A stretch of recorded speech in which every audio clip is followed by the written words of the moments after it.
When Marcus Reynolds walked into Manhattan's most exclusive charity gala with his Instagram model Fiancée, he thought he owned the night.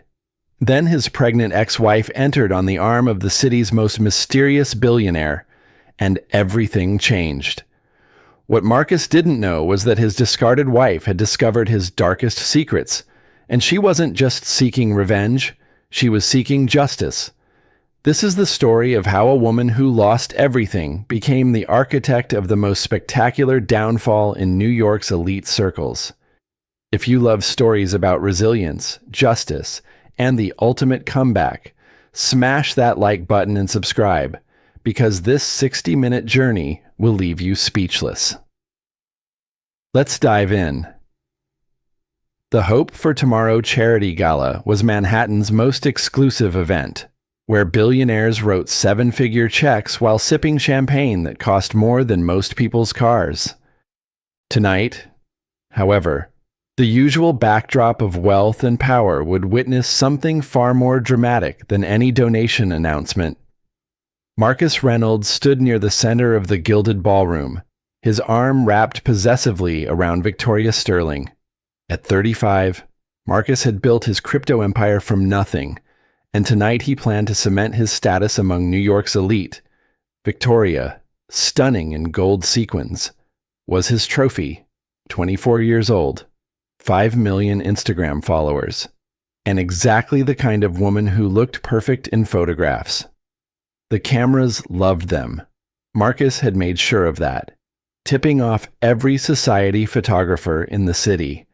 This was supposed to be their night, their grand announcement. Victoria's engagement ring, a 10-carat diamond that cost more than most people's houses, caught the light as she posed for another selfie. Then the ballroom doors opened. A hush fell over the crowd as Sarah Collins entered, and every head turned to stare. 6 months pregnant.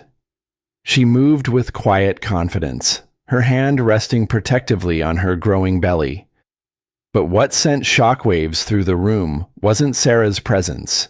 It was the man beside her. James Morrison, known as Hawk to his friends, was a ghost in Manhattan society. The billionaire defense contractor rarely appeared at public events, preferring to work in shadows. When he did emerge, it was always for something important. Tonight, he'd emerged for Sarah. Marcus felt his throat go dry. Victoria's smile faltered as she recognized the woman who was supposed to be broken, defeated, forgotten. Instead, Sarah looked radiant in midnight blue silk, her pregnancy making her appear not vulnerable, but powerful, like a queen carrying the future. The whispers started immediately. Phone cameras turned from Marcus and Victoria to capture this unexpected entrance. Social media notifications began pinging as the news spread. Sarah Collins, Marcus Reynolds' discarded ex-wife, had just walked into Manhattan's most exclusive gala with the city's most mysterious billionaire. Victoria gripped Marcus's arm tighter, her perfectly manicured nails digging into his expensive tuxedo. This wasn't supposed to happen. Sarah was supposed to be in some cheap apartment, working some dead-end job, crying over what she'd lost. She wasn't supposed to be here, glowing with confidence and success, making Victoria look desperate and overdressed by comparison. Sarah met Marcus's gaze across the room, and for just a moment, something passed between them. Not love, not even hatred, but acknowledgement. She'd survived what he'd done to her. More than survived, she'd thrived. Hawk leaned down to whisper something in Sarah's ear, and she laughed, a genuine sound of joy that carried across the ballroom. It was the kind of laugh Sarah used to share with Marcus, back when he was nobody special and she was the only person who believed in him. Now Marcus was somebody, and Sarah was somebody else entirely, someone he no longer recognized, someone he'd underestimated completely. The evening had barely begun, but already Marcus knew his carefully orchestrated plans were crumbling. The cameras that were supposed to capture his triumph were now documenting his past, walking back into his life, pregnant and powerful, with the one man in New York he couldn't compete with. Victoria tried to regain control, pulling Marcus toward a group of investors for photos, but the damage was done. The story of the night was no longer Marcus Reynolds and his influencer fiancée. It was Sarah Collins and her mysterious billionaire, and everyone in the room knew it. As Sarah and Hawk moved through the crowd, greeting people with ease and grace, Marcus realized something that made his blood run cold. This wasn't coincidence. Sarah's appearance tonight, with Hawk Morrison no less, was calculated, strategic, and perfectly timed. His ex-wife, the woman he dismissed as weak and ordinary, had just declared war, and she'd chosen her battlefield wisely. 6 months before the gala that would change everything. Sarah Collins believed she was living a fairy tale. The penthouse apartment overlooking Central Park, the closet full of designer clothes she never asked for, the credit cards with no limits. It all seemed like a dream come true for a girl from Ohio who'd spent 4 years in military logistics before meeting Marcus. Marcus had been different then, hungry and brilliant, working 18-hour days to build his cryptocurrency platform. Sarah had managed his schedule, handled his investors, and been his anchor when the pressure threatened to break him. She'd believed they were partners building something together. That Tuesday evening, Sarah had planned everything perfectly. Marcus's favorite meal was warming in the oven, candles were lit throughout the apartment, and she'd even bought champagne to celebrate the news she'd been dying to share for 3 days. The pregnancy test results tucked in her purse would make all their dreams complete. She heard Marcus's key in the lock at 7:30, earlier than usual, and felt a flutter of excitement. Maybe tonight would be the beginning of their new chapter as a family. But Marcus didn't walk through the door alone. Victoria Sterling sauntered in first, her blonde hair catching the candlelight, wearing Sarah's silk robe, the one Marcus had given Sarah for their first anniversary. Victoria looked around the apartment like she owned it, which Sarah would soon learn. She basically did. "Oh," Victoria said, not sounding surprised at all. "You're home early." Sarah stood frozen in the doorway to the kitchen, still wearing her apron, still holding the wooden spoon she'd been using to stir the sauce. "Marcus," she whispered. Marcus followed Victoria inside, loosening his tie with the casual indifference of a man who'd already moved on. He didn't meet Sarah's eyes when he spoke. "We need to talk," he said. But Victoria spoke first, settling onto the couch like she lived there. "Actually, I think we're past talking. Marcus told me you two have been having problems for months." "Problems?" Sarah's voice came out smaller than she intended. "Marcus, what is she talking about? What problems?" That's when Marcus finally looked at her, and Sarah saw something in his eyes she'd never seen before. Not anger, not even guilt, but cold indifference. Like she was a problem to be solved rather than the woman who'd stood by him through everything. "You don't understand my world anymore, Sarah," Marcus said. "You never did. I need someone who gets the pressure, the lifestyle, the expectations." Victoria smiled from the couch, pulling out her phone to start recording. "Sorry, babe, but this is going to make amazing content. Real-life drama, you know." Sarah felt the world tilt beneath her feet. "You're filming this 24/7 documentation of my life," Victoria replied cheerfully. "My followers eat this stuff up. The girlfriend upgrade story is going to be huge." That's when Sarah understood. This wasn't just betrayal, it was entertainment. Her marriage, her life, her heart breaking in real time was content for Victoria's social media empire. Marcus walked to the bar and poured himself a scotch, not offering one to Sarah. "I've already talked to my lawyers about the divorce. The prenup you signed covers everything pretty clearly." Sarah's hand instinctively went to her belly, protecting the secret growing there. "Marcus, please, can we talk alone?" "There's nothing to talk about," he said. "Victoria and I are getting married. You have 2 weeks to find somewhere else to live." Victoria stretched luxuriously on the couch, making sure her phone captured every angle. "Don't worry, Sarah. I'm sure you'll find someone eventually. Maybe someone more on your level. Like a teacher or something normal." The cruelty was casual, devastating, complete. Sarah stood in her own kitchen, wearing her own apron, surrounded by the life she'd helped build, and realized she'd never really belonged there at all. She walked to the bedroom on unsteady legs, packed a suitcase with shaking hands, and left without another word. Behind her, she could hear Victoria's laughter as she narrated the evening's events for her followers. Outside on the sidewalk, clutching her suitcase and her purse with the pregnancy test still tucked inside, Sarah Collins began to understand what it meant to lose everything in a single moment. But she hadn't lost everything yet. She still had the secret growing inside her, and she still had something Marcus had forgotten about during his years of success. She'd been trained by the United States Army never to surrender.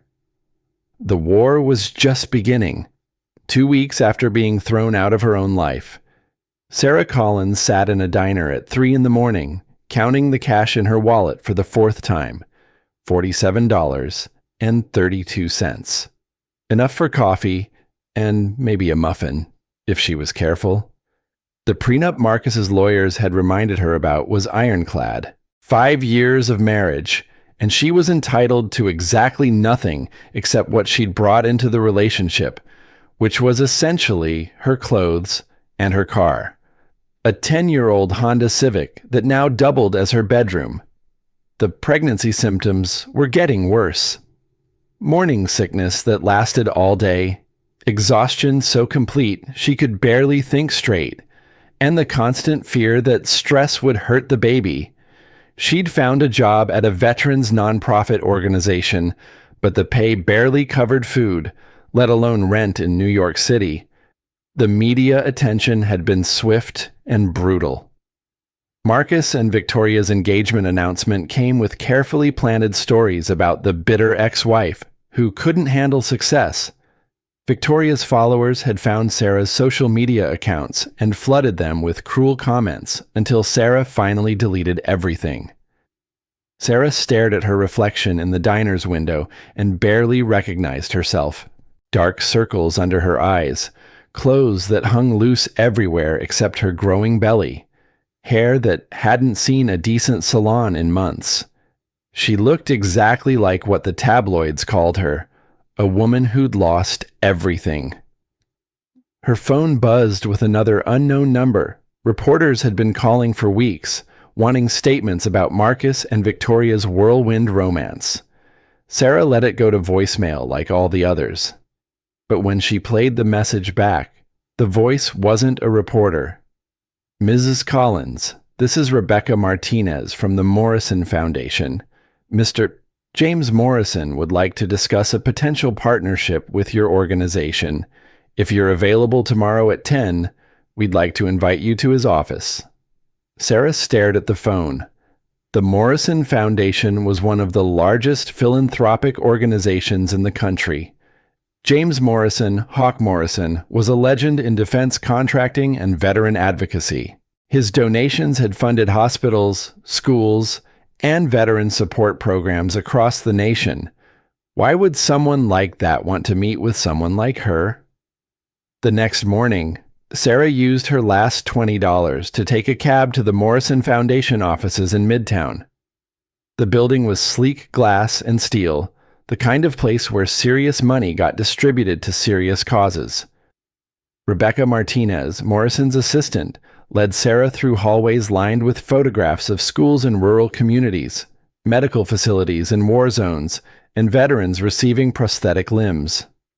The Morrison Foundation didn't just write checks, they changed lives. Hawk Morrison's office was surprisingly modest, no expensive art or gold fixtures, just functional furniture, military memorabilia, and walls covered with thank you letters from people his foundation had helped.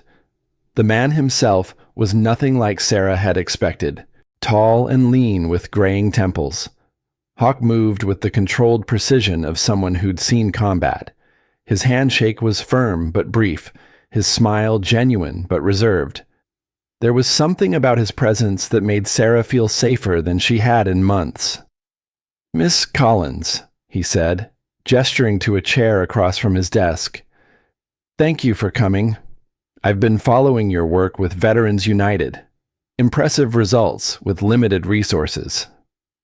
Sarah blinked in surprise. "You know about our programs. I make it my business to know about organizations that actually help veterans instead of just talking about it. Your job placement program has a 93% success rate. That's better than most government initiatives." For the first time in weeks, Sarah felt a spark of pride.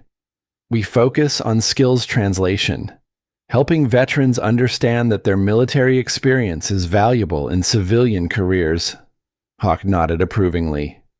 "Which brings me to why you're here. The Morrison Foundation wants to fund a citywide expansion of your program. $2 million to start, with more if the results justify it." Sarah's mouth fell open. $2 million, I don't understand. Why us? Why now?" "Because you understand something most people don't, that real change happens one person at a time, with dignity and respect." Hawk leaned back in his chair. "I've also heard about your personal situation. I want you to know that won't affect our decision. Good work is good work, regardless of tabloid gossip." Tears stung Sarah's eyes. For the first time since Marcus had destroyed her life, someone was seeing her for what she could do rather than what had been done to her. "There's one condition," Hawk continued. "I want to be personally involved in the program development. This isn't just a check, it's a partnership." Sarah wiped her eyes and sat up straighter.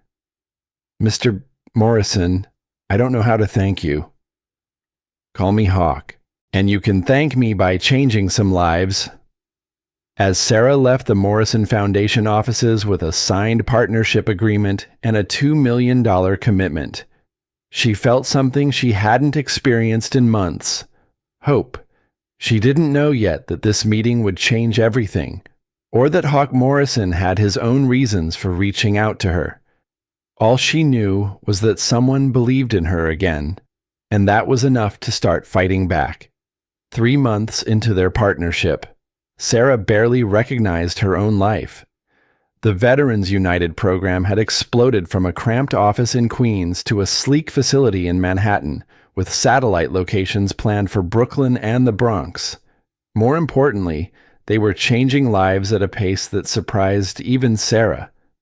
Hawk had been true to his word about personal involvement. He showed up to planning meetings, visited job sites, and talked to veterans about their experiences. Unlike the wealthy donors Sarah had met through Marcus, people who wrote checks for tax benefits and photo opportunities, Hawk genuinely cared about results. What surprised Sarah was how much she looked forward to their working lunches and strategy sessions. Hawk was brilliant but never condescending, successful but not arrogant. When he talked about his own military service, Navy SEAL, 3 tours in Afghanistan, he did so without bragging, focusing instead on what he'd learned about leadership and resilience. "You remind me of my commanding officer," Hawk told her over coffee one afternoon as they reviewed expansion plans. "Captain Rodriguez never accepted that something couldn't be done. She just found a different way to do it." Sarah smiled, feeling her cheeks warm at the compliment. At 5 months pregnant, she was finally starting to feel like herself again, confident, capable, ready to take on the world. High praise from someone who's accomplished what you have. "What I've accomplished is making money," Hawk said quietly. "What you're accomplishing is making a difference. There's a distinction." Their relationship had remained strictly professional, But Sarah couldn't deny the connection she felt. Hawk treated her like an equal partner, sought her opinions on foundation business beyond their program, and somehow made her feel brilliant and capable instead of broken and discarded. The media had taken notice too. Articles in the New York Times and Wall Street Journal highlighted the Veterans United success story, with photographs of Sarah leading tours through their facilities. The narrative was shifting from bitter ex-wife to rising nonprofit star. Marcus had noticed the coverage. He'd started texting her, casual messages that tried to sound friendly, but felt desperate. Saw the article in the Times. Proud of you. Coffee sometime, miss talking to you. Hope you're taking care of yourself. Sarah deleted every message without responding. Victoria had noticed too, and her social media posts had taken on a sharper edge. Subtle digs about desperate women using their situations for attention and fake feminists who need men to succeed. The comments were vague enough to maintain plausible deniability, but obvious enough that Sarah's friends started sending her screenshots. Sarah was learning to ignore the noise and focus on the work. Today's victory was particularly sweet. They'd just placed their 500th veteran in a permanent job, a milestone that meant 500 families had steady income and health insurance. "We should celebrate," Hawk said as they reviewed the latest placement statistics in Sarah's office. "Pizza party for the staff," Sarah suggested, but Hawk shook his head. "I was thinking dinner, somewhere nice, just the two of us." He paused, seeming to choose his words carefully. "Sarah, I hope you know this partnership means more to me than just the foundation work." Sarah's heart skipped, but before she could respond, her assistant knocked on the door. "Sarah, there are some people here to see you. They say they're from the district attorney's office." 3 investigators in dark suits entered Sarah's office, their expressions serious. The lead investigator, a woman in her 40s, showed her badge and identification. "Miss Collins, I'm Detective Rivera from the Manhattan District Attorney's Office. We need to ask you some questions about your ex-husband's business practices." Sarah felt the blood drain from her face. "What kind of questions?" "We're investigating irregularities in the CoinVault cryptocurrency platform, money laundering, securities fraud, tax evasion. We understand you were married to Marcus Reynolds during the early development of the platform." Hawk stood up immediately. "Sarah, you don't have to answer anything without a lawyer present." Detective Rivera's gaze shifted to Hawk with what looked like recognition. "Mr. Morrison, I wasn't expecting to see you here." Something passed between them that Sarah didn't understand, a look that suggested they knew each other, that this visit might not be as random as it seemed. "Sarah," Detective Rivera continued, "your ex-husband is in serious trouble. If you have any information about his business practices, now would be the time to share it." Sarah's mind raced. Marcus had always been secretive about the technical details of his business, but she'd handled his early correspondence, managed his calendar, knew his investors and partners. If there had been illegal activity, she might have unknowingly been involved. "I need to think about this," Sarah said. "Can I call you tomorrow?"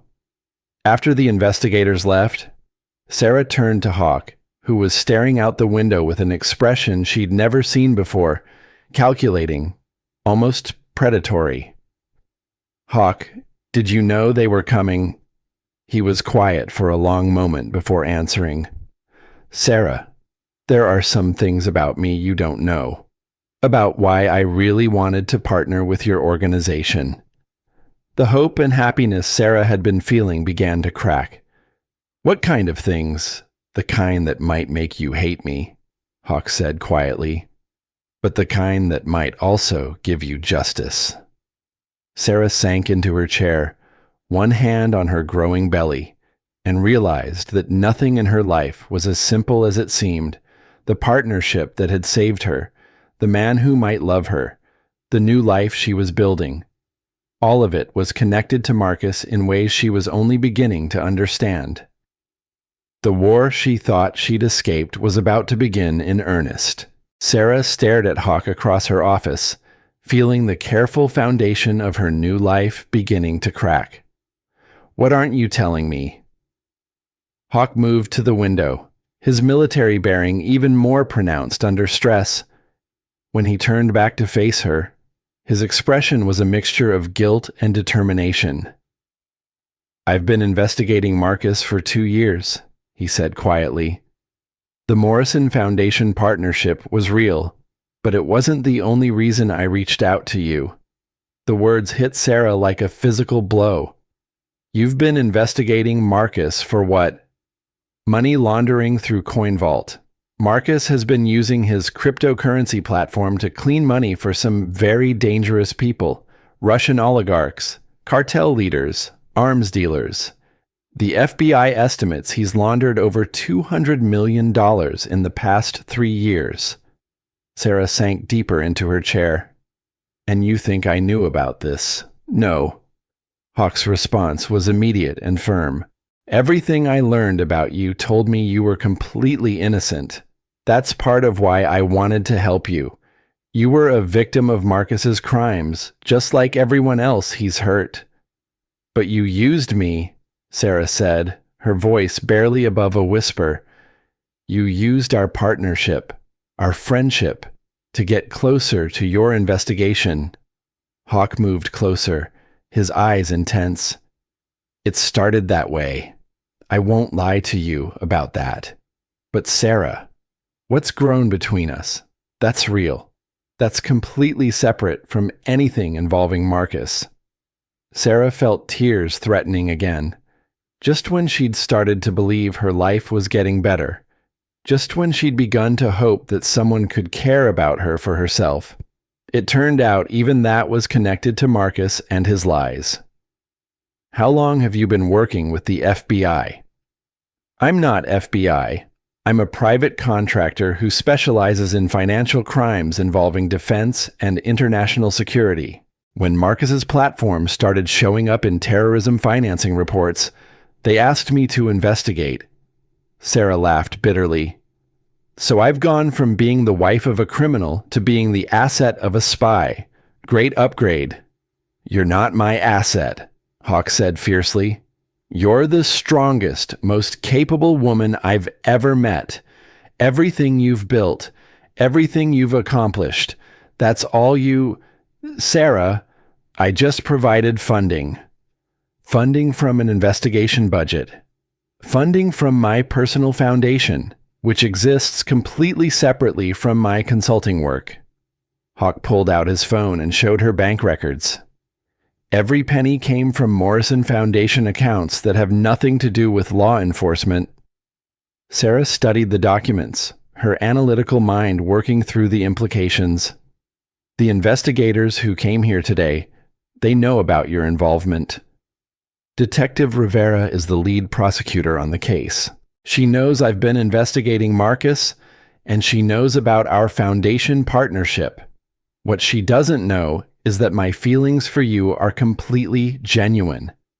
"How can I believe that?" Sarah's voice broke. "How can I believe anything you've told me? Maybe this baby is just convenient cover for your investigation. Maybe—" "Stop." Hawk's voice was sharp enough to cut through her spiral. "Sarah Collins, you are the most extraordinary woman I've ever known. Your pregnancy, your strength, your dedication to helping people, none of that has anything to do with Marcus Reynolds or my investigation. If you take nothing else away from this conversation, believe that." Sarah wanted to believe him. The past 3 months had been the happiest she'd felt since before her marriage started falling apart. The work they'd done together, the connection she'd felt, the way he looked at her like she was precious. If it was all manipulation, it was the cruelest kind. "What happens now?" she asked. "That depends on you. The investigation is moving forward regardless. Marcus is going down. The evidence is overwhelming. But if you're willing to help, if you can provide information about his early business practices, it would make the case even stronger. Help how? Hawk hesitated. Marcus has been trying to contact you, right? The investigators want to know if you'd be willing to meet with him while wearing a recording device. Sarah felt cold despite the warm office. You want me to spy on my ex-husband while I'm pregnant with his baby. I want you to help put a criminal in prison who's been funding terrorism and drug cartels while destroying the lives of everyone who trusted him, including yours. The brutal honesty of it was almost refreshing after months of lies and manipulation. Sarah closed her eyes and tried to think clearly. Marcus had betrayed her in the most personal way possible. He'd thrown away their marriage for social media fame and public validation. He'd left her homeless and struggling while he lived in luxury with the woman who'd helped destroy their life together. If he was also a criminal who'd been endangering innocent people while she was handling his schedule and managing his image, then maybe she owed it to his victims to help stop him. What would I have to do? Meet him somewhere public. Let him talk. The recording device is almost invisible, and there would be agents nearby for your protection. Sarah thought about the text messages Marcus had been sending, the casual way he'd reached out like nothing had happened between them. Maybe it was time to finally respond. If I do this, she said slowly, I need to know that you're telling me the truth about everything, about the investigation, about the foundation, about your feelings. I can't handle any more lies. Hawk, I won't survive any more betrayal. Hawk moved to kneel beside her chair, taking her hands in his. Sarah, I swear on my military service and my honor as a man, everything I've told you about my feelings is true. I'm in love with you, not because of Marcus, not because of any investigation, but because you're brilliant and strong and kind, and being around you makes me want to be better than I am. Sarah looked into his eyes and saw something she'd never seen in Marcus's. Complete honesty, even when that honesty was painful. Okay, she said quietly. I'll help you catch him. 2 days later, Sarah sat in a coffee shop in Soho, wearing a wire so sophisticated it looked like a designer button on her maternity dress. 3 FBI agents were positioned around the cafe, disguised as customers reading newspapers and typing on laptops. Hawk was across the street in a surveillance van, listening to every word. Marcus arrived 15 minutes late, which was typical. He looked good, expensive haircut, designer suit, the kind of confident swagger that came with believing you were untouchable. He'd always carried himself like the most important person in any room, and apparently impending federal charges hadn't changed that. Sarah, he said, sliding into the chair across from her with a smile that once would have melted her heart. You look amazing. Pregnancy suits you. Thank you, Sarah replied carefully. The FBI had coached her to let Marcus lead the conversation, to seem receptive but not eager. Marcus ordered an elaborate coffee drink and spent several minutes talking about Victoria's latest social media campaign and his expanding business interests. To anyone listening, he sounded like a successful entrepreneur without a care in the world. I've been thinking about us a lot lately, Marcus said eventually. About how things ended. I handled it badly. Sarah, I was selfish and cruel, and I'm sorry. Sarah felt a twist of old pain but pushed it aside. Why are you apologizing now, Marcus? Because I miss you. Victoria she's exciting, but she's not you. She doesn't understand me the way you do. She doesn't care about the business, about building something meaningful. The irony was staggering. Marcus was lamenting that his influencer fiancée didn't care about his criminal enterprise the way his ex-wife had unknowingly supported it. What is it you want from me? Sarah asked. Marcus leaned forward, his voice dropping to what he probably thought was an intimate whisper. I want to make things right. I know I hurt you, but we were good together. Sarah, we understood each other. We built something amazing. We built something illegal. You mean? The words slipped out before Sarah could stop them. Marcus's eyes sharpened, and for a moment she saw a flash of something dangerous. What are you talking about? Sarah's heart was racing, but she forced herself to stay calm. Marcus, I'm not stupid. The late night calls, the mysterious investors, the cash payments you thought I didn't notice. I kept your books for 3 years. I know CoinVault wasn't just a cryptocurrency platform. Marcus was quiet for a long moment, studying her face. When he spoke again, his tone was completely different, colder, more calculating. What exactly do you think you know? I know you were moving money for people who couldn't use traditional banking. I know some of your biggest investors weren't venture capitalists. And I know the FBI has been investigating you for months. Marcus's mask dropped completely. The charming, apologetic ex-husband disappeared, replaced by someone Sarah barely recognized.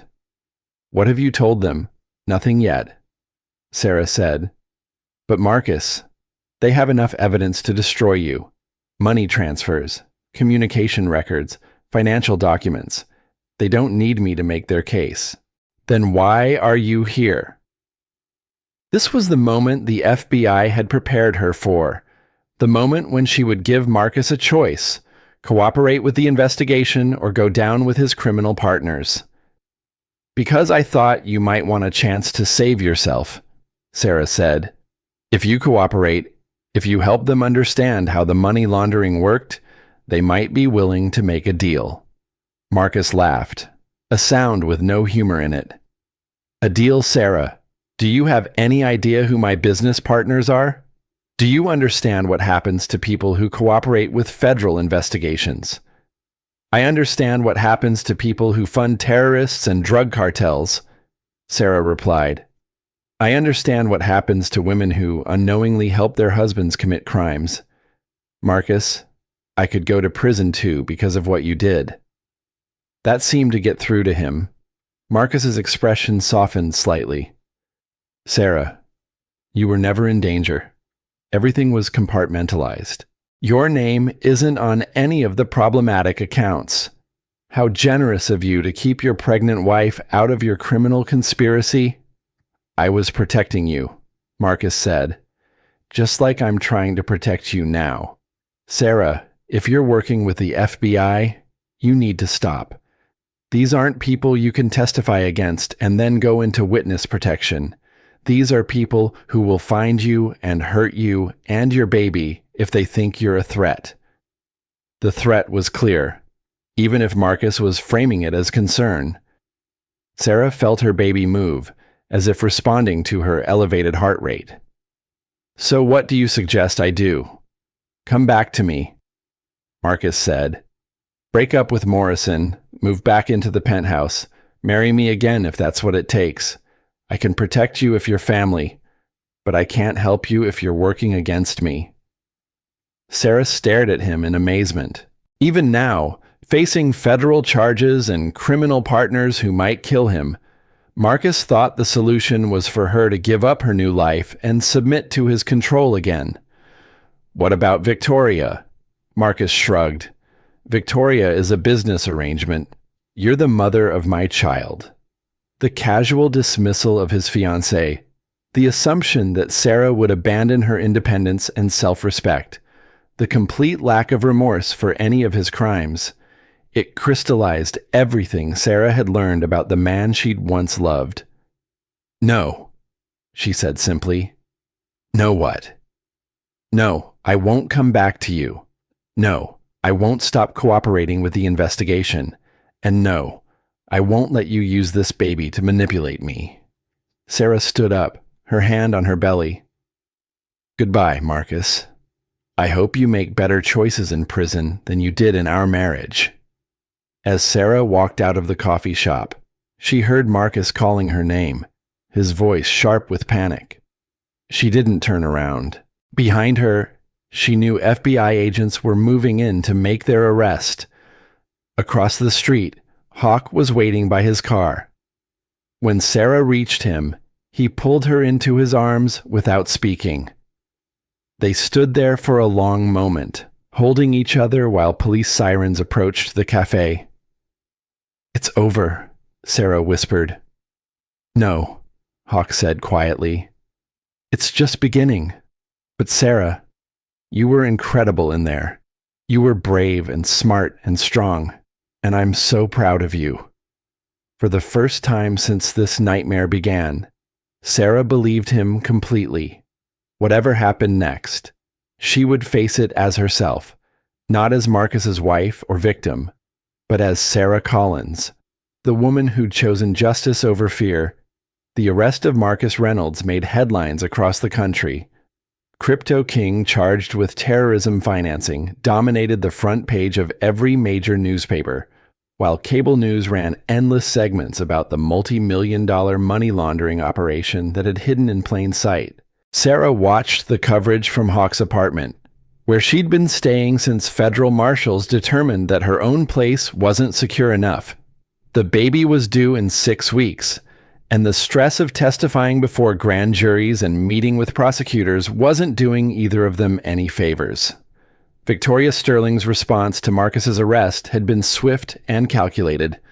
Within hours of the news breaking, she'd posted a tearful video to Instagram claiming she'd been deceived and manipulated, that she'd had no idea about Marcus's criminal activities. Her comment sections filled with supportive messages from followers who believed she was another victim. But Sarah knew better. During her marriage to Marcus, she'd seen enough of Victoria's behind-the-scenes maneuvering to recognize a strategy when she saw one. Victoria wasn't just distancing herself from Marcus, she was positioning herself to profit from the scandal.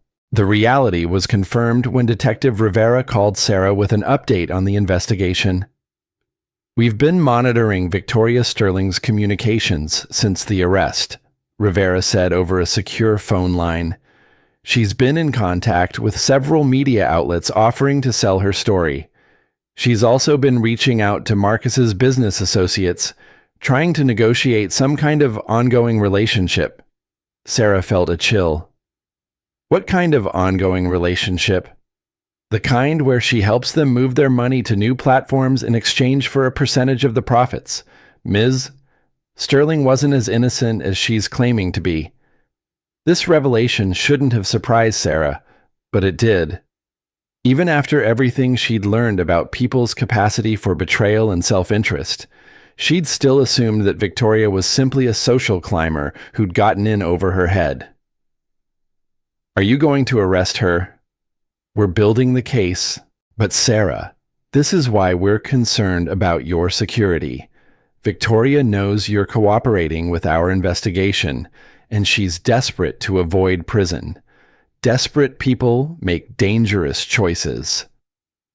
After the call, Sarah found Hawk in his home office, reviewing security footage from the building's cameras. He'd been increasingly protective since Marcus's arrest, barely letting Sarah out of his sight. "Rivera thinks Victoria might try something," Sarah told him. Hawk's jaw tightened.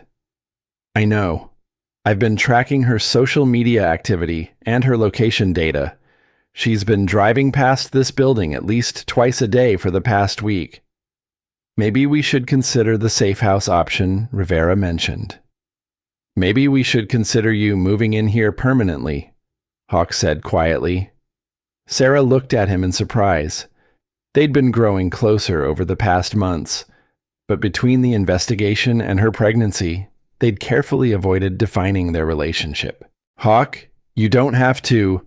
I'm not offering out of obligation," he interrupted. "Sarah, I love you. I love your strength, your integrity, the way you fight for people who need help.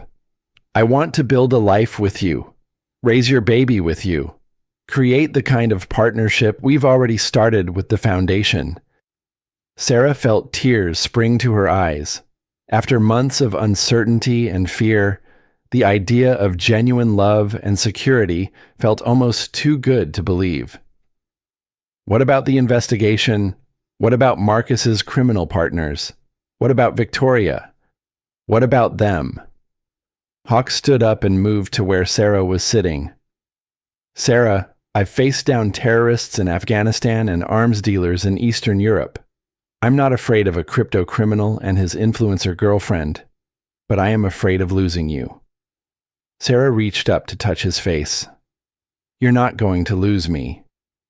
Then say yes. Move in with me. Let me protect you and love you and help you raise this baby. Let me be your partner in everything, not just the foundation. Before Sarah could answer, her phone rang. The caller ID showed an unknown number, which usually meant reporters, but something made her answer anyway. Is this Sarah Collins? The voice was unfamiliar, nervous. Who is this? My name is Jennifer Walsh. I used to work for Victoria Sterling as her assistant. I need to talk to you about something important, something dangerous. Sarah put the call on speaker so Hawk could hear. What kind of something? Victoria's been planning something since Marcus got arrested. She blames you for ruining her life, and she's not planning to just sit back and let you testify against them. Can we meet somewhere? There are things you need to know. Sarah looked at Hawk, who was already reaching for his secure phone to call Detective Rivera. Jennifer, are you saying Victoria is planning to hurt me? I'm saying Victoria Sterling is a lot more dangerous than anyone realizes, and you need to be very, very careful. The line went dead, leaving Sarah and Hawk staring at each other in the sudden silence. Well, Sarah said quietly, I guess that answers the question about whether Victoria's as innocent as she claims. Hawk was already moving toward his gun safe. Pack a bag. We're going to the safe house tonight. Hawk, wait. No waiting. No more risks. Sarah, I almost lost you once to Marcus's lies. I'm not losing you to Victoria's revenge. As Sarah packed her things, she felt the baby kick strongly. As if responding to her stress, she placed both hands on her belly and whispered, It's okay, little one. We're going to be safe. Uncle Hawk is going to make sure of it. The endearment slipped out naturally, and Sarah realized she'd already made her decision about Hawk's proposal. Whatever happened with Victoria, whatever dangers they still faced, she wanted to face them together. Outside, snow was beginning to fall, coating the city in deceptive beauty. But Sarah wasn't fooled by appearances anymore. She'd learned the hard way that the most dangerous threats often came from the people you trusted most. This time, though, she wasn't facing the danger alone. The safe house was a nondescript brownstone in Brooklyn, indistinguishable from dozens of others on the quiet residential street. Sarah had been there for 3 days, going stir-crazy with boredom and anxiety while federal agents worked to track down Victoria and assess the threat level. Jennifer Walsh, Victoria's former assistant, had provided a disturbing picture of Victoria's state of mind since Marcus's arrest. According to Jennifer, Victoria had been consumed with rage at Sarah, blaming her for destroying what Victoria saw as her ticket to permanent wealth and status. She's not just angry, Jennifer had told Detective Rivera during her interview. She's obsessed. She has pictures of Sarah on her wall, news articles about the investigation, photos from the Veterans United events. She talks about Sarah like she stole her life. What made it worse was Victoria's access to resources. Her social media empire, while built on lies, generated millions in revenue. She had connections to photographers, private investigators, and the kind of people who could be hired to cause trouble.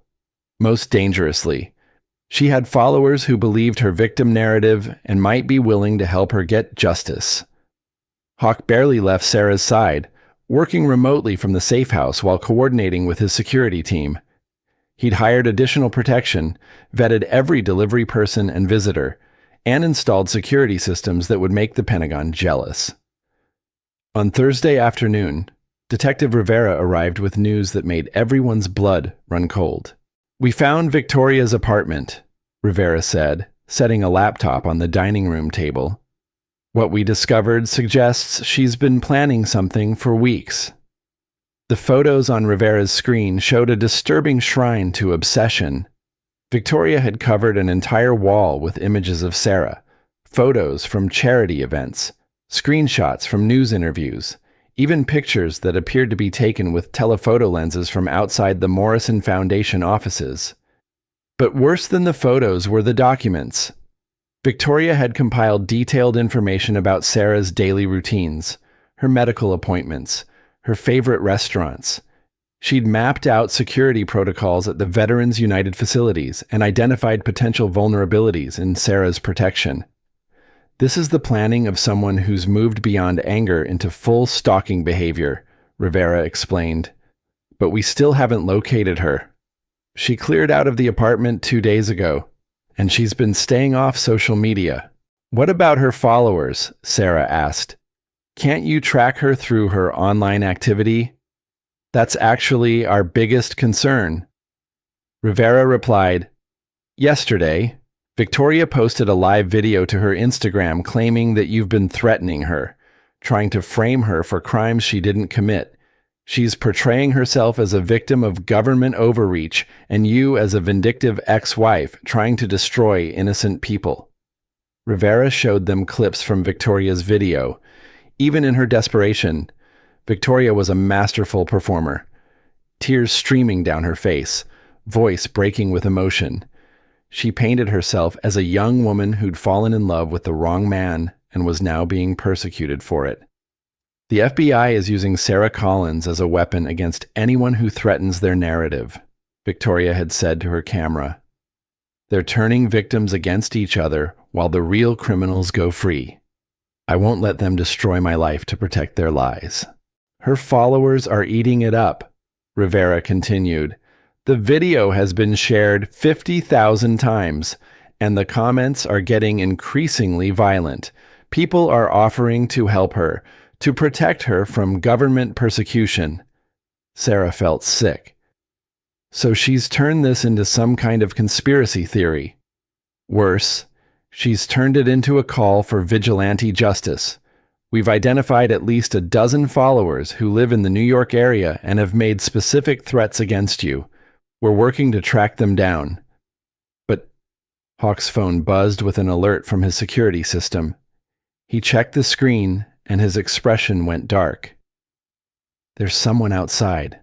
3 people, moving toward the house." Rivera was already on her radio, calling for backup units. Through the window, Sarah could see figures in dark clothing approaching from different directions, moving with the coordination of people following a plan. "Basement," Hawk ordered. But before they could move, Sarah's phone rang. Victoria's name appeared on the caller ID. "Answer it," Rivera said quickly. "Keep her talking while we locate the signal." Sarah accepted the call and put it on speaker. Victoria's voice filled the room, no longer the polished tone of her social media presence, but raw with fury. "Hello, Sarah. Are you enjoying your government protection?" "Victoria, what do you want?" "I want my life back. I want the lies to stop. I want you to admit that you've been manipulating this whole situation to get revenge on Marcus and destroy me." "Victoria, I never wanted to hurt you. I just wanted justice for what Marcus did." "Justice?" Victoria laughed, a sound with no warmth in it. "You call stealing my fiancé justice. You call destroying my career justice. You ruined everything. Sarah, everything I worked for, everything I built." Through the window, Sarah could see the figures getting closer. Hawk was checking his weapon while Rivera coordinated with backup units over her radio. "Victoria, Marcus made his own choices. The crimes he committed had nothing to do with you or me. Stop lying." Victoria's voice was sharp enough to cut glass. I know you planned this whole thing. The pregnancy, the billionaire boyfriend, the sob story about being abandoned. You manipulated everyone to feel sorry for you while you destroyed the people who were actually building something meaningful. The delusion was complete. In Victoria's mind, she and Marcus were the victims. Their criminal enterprise was meaningful, and Sarah was the manipulator who'd orchestrated their downfall. Victoria, please listen to me. You're not thinking clearly. Whatever you're planning, it's not going to solve anything. You're going to hurt yourself and other people for no reason. The only person who's going to get hurt is you. Sarah, you took everything from me, and now I'm going to take everything from you. The line went dead just as the first window exploded inward. Hawk tackled Sarah to the floor as glass showered the room. Rivera was shouting commands into her radio while drawing her weapon. Outside, Sarah could hear multiple vehicles approaching, backup units responding to the emergency. "Stay down," Hawk ordered, covering Sarah's body with his own as more windows shattered. "Rivera, how long until backup arrives?" 2 minutes, Rivera replied, positioning herself to cover the front door. But 2 minutes felt like an eternity as objects crashed through the broken windows. Not bullets, but rocks, bottles, and what looked like homemade explosive devices that filled the room with smoke and noise. Through the chaos, Sarah could hear voices shouting outside, Victoria's followers, recruited through social media to help her get justice against the woman they believed had wronged her. Sarah curled into herself, protecting her belly, and realized that Victoria's greatest weapon had always been her ability to make people believe her lies. Even now, facing federal charges and obvious mental breakdown, she'd convinced strangers to risk their own lives to hurt Sarah. But as sirens filled the air and backup units surrounded the house, Sarah felt something she hadn't expected: pity for Victoria. The woman who destroyed Sarah's marriage and stolen her life was so consumed with rage and delusion that she'd thrown away everything, including her freedom, for a moment of revenge that would solve nothing. "It's over," Hawk whispered in Sarah's ear as federal agents stormed the building. "You're safe. We're safe." Sarah closed her eyes and held on to him, feeling their baby move strongly inside her. Victoria had lost everything in her quest for revenge, but Sarah had found something worth protecting. The real victory wasn't defeating Victoria. It was choosing love over hatred, healing over revenge, and hope over fear. 6 months later, Sarah sat in the witness stand of the Manhattan Federal Courthouse, 8 months pregnant and radiating the quiet confidence that had become her trademark. The trial of Marcus Reynolds and Victoria Sterling had captivated the nation, not just for the scope of their crimes, but for the story of redemption and justice that Sarah represented. Marcus looked smaller than Sarah remembered, diminished by months in federal detention and the weight of overwhelming evidence against him.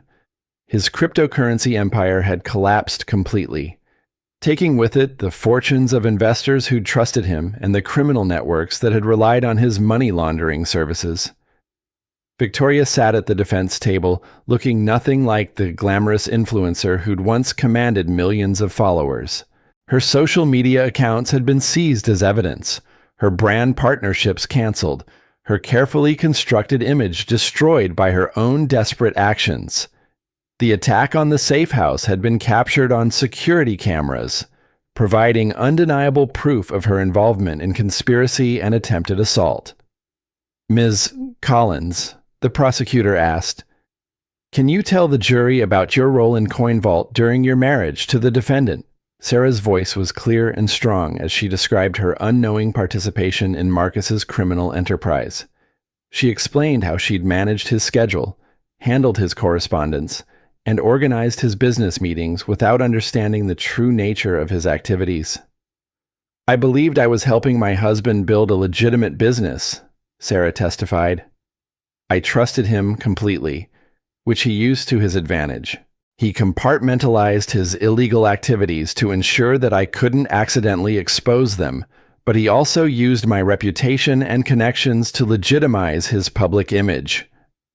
The defense attorneys tried to paint Sarah as a vindictive ex-wife seeking revenge, but her calm testimony and documented evidence made their arguments look desperate. More damaging to their case was the mountain of physical evidence, financial records, recorded conversations, and communication logs that proved both Marcus and Victoria's guilt beyond any reasonable doubt. When Marcus's attorney questioned Sarah about her relationship with Hawk, she answered with the honesty that had become her hallmark. James Morrison supported my work because he believed in helping veterans, just as his foundation supports dozens of other organizations. Our personal relationship developed separately from any investigation into my ex-husband. Mr. Morrison has never asked me to do anything that wasn't in the interest of justice and public safety. The most dramatic moment of the trial came when Victoria took the stand in her own defense. Her attorney had clearly advised against it, but Victoria's narcissism wouldn't allow her to remain silent while others controlled her narrative. Sarah Collins orchestrated this entire persecution, Victoria declared, her voice rising with emotion. She couldn't handle that Marcus had moved on, so she manipulated the FBI, her billionaire boyfriend, and the media to destroy us. I'm the real victim here. But under cross-examination, Victoria's composure cracked completely. The prosecutor methodically presented evidence of her involvement in money laundering, her recruitment of followers for the safe house attack, and her attempts to profit from Marcus's criminal activities even after his arrest. Ms. Sterling, are you seriously asking this jury to believe that you had no knowledge of your fiancé's crimes despite living in his penthouse, wearing jewelry purchased with laundered money, and personally meeting with his criminal associates? Victoria's response was a rambling, contradictory mess that destroyed any remaining credibility she might have had. By the time she left the witness stand, even her own attorney looked defeated. The verdicts came after only 6 hours of jury deliberation. Marcus was found guilty on all counts: money laundering, securities fraud, tax evasion, and conspiracy to support terrorist organizations.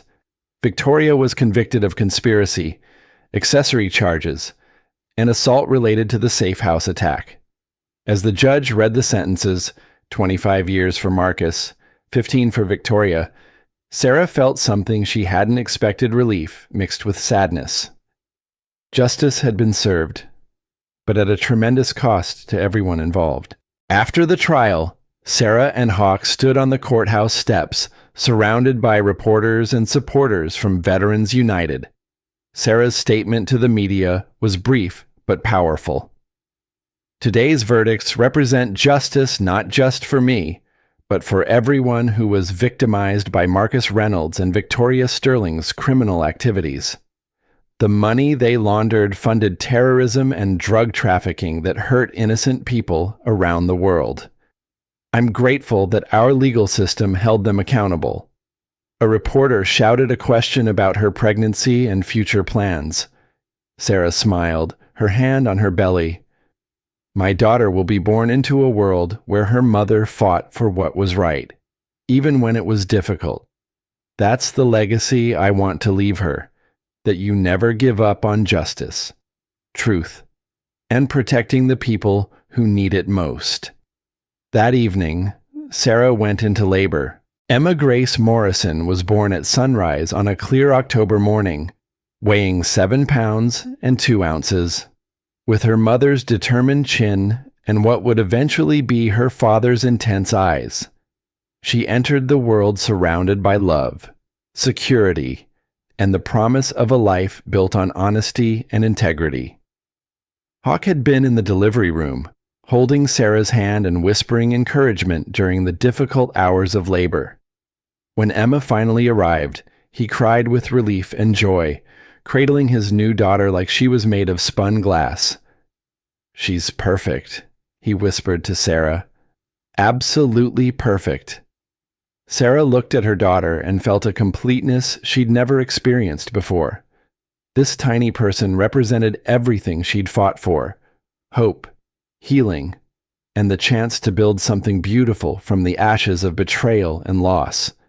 The adoption papers had been filed months earlier. Hawk would officially become Emma's father, giving her his name and all the protection that came with it. Marcus had signed away his parental rights from prison, seemingly eager to sever all connections to the life he'd destroyed. 3 days after Emma's birth, Sarah and Hawk were married in a simple ceremony at the hospital chapel. Sarah wore a flowing dress that accommodated her post-pregnancy body, and Hawk wore his dress military uniform. Emma slept peacefully in Sarah's arms throughout the brief service, occasionally making small sounds that made everyone smile. The media coverage of their wedding was overwhelmingly positive. The story of the betrayed wife who'd found love and justice resonated with millions of people, especially women who'd faced their own betrayals and setbacks. But more important than public approval was the life they were building together. The Morrison Foundation had expanded its veteran services nationwide, with Sarah leading the program development and implementation. Their success rate continued to exceed 90%, and they were helping thousands of veterans transition to civilian careers. Sarah had also started speaking publicly about financial abuse and the warning signs of criminal manipulation in relationships. Her talks were powerful and moving, helping other women recognize when they were being used and find the strength to seek help. Victoria Sterling's followers had largely abandoned her after the trial, moving on to new influencers and causes. A few diehard supporters continued to claim she'd been framed, but their voices were drowned out by overwhelming evidence of her guilt. Victoria herself had been transferred to a medium-security federal prison, where she would spend the next decade and a half. Marcus had been sent to a maximum security facility, where his computer skills and financial crimes background made him a target for both criminal organizations seeking revenge and federal agencies wanting information. His early appeals had been denied, and legal experts agreed he would likely serve his full sentence. On Emma's first birthday, Sarah received an unexpected letter. It was from Marcus, written from prison in the careful handwriting she remembered from their early relationship. Sarah, the letter read, "I know I have no right to contact you, and I don't expect forgiveness or even a response. I just wanted you to know that seeing Emma's birth announcement made me realize what I threw away. Not just you, but the chance to be a real father, a real husband, a real man. I chose fame and money and validation from strangers over the love of the only person who ever truly believed in me. I destroyed everything good in my life for things that turned out to be worthless. I'm glad you found happiness with Morrison. I'm glad Emma will have a father who deserves her. And I'm glad you became the strong, successful woman you were always meant to be, even though I tried to keep you from it. I don't expect forgiveness, but I needed you to know that I recognize what I lost. Take care of yourself and Emma. You both deserve every happiness. Marcus."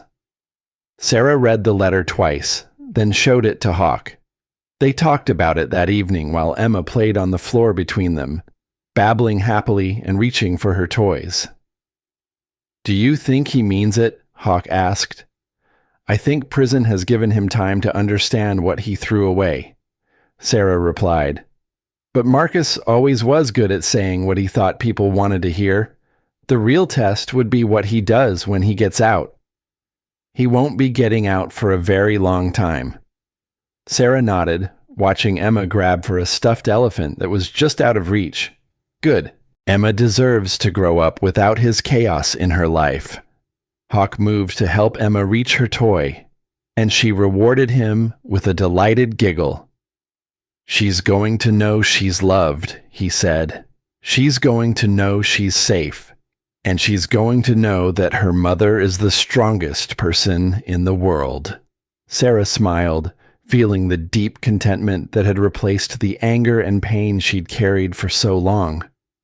She's going to know that sometimes life breaks you down, but you always have the choice to build something better from the pieces. As evening fell and they put Emma to bed, Sarah reflected on the journey that had brought them to this moment. 2 years ago, she'd been a broken woman sleeping in her car, pregnant and abandoned, with no resources and no hope. Tonight, she was the successful director of a national nonprofit organization, married to a man who loved and respected her, mother to a healthy daughter who would grow up knowing her worth was never dependent on anyone else's approval. The best revenge, Sarah had learned, wasn't destroying your enemies. It was becoming so successful, so happy, so completely yourself that their opinions became irrelevant.